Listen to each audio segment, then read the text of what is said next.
Alright guys, a quick one. Here, I'll detail how to change Apple ID account without losing everything. So if at the end of this you found this offer informative, please don't forget to like and then subscribe. Now the first one to do is go ahead and open the settings app on your iPhone.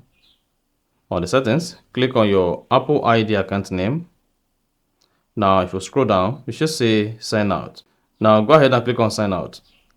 Then it should say erase this iPhone or send now but don't erase. So you want to send out without erasing.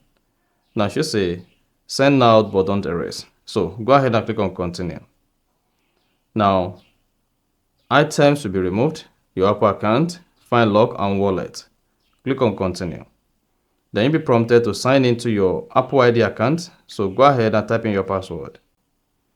Now go ahead and type in your iPhone passcode.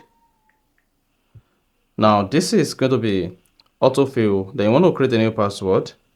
This is going to sign out the iCloud account on your iPhone without deleting the details on your phone. So this is only going to sign out and it's going to keep your files on your iPhone. Then you need to hang on until this is completed. And once you've successfully signed out of the iCloud account, you'll be able to use another Apple ID account on your iPhone. And then you're good. You can now go ahead and sign in your new Apple ID account, and this is going to restore back your details, including your contacts on your phone.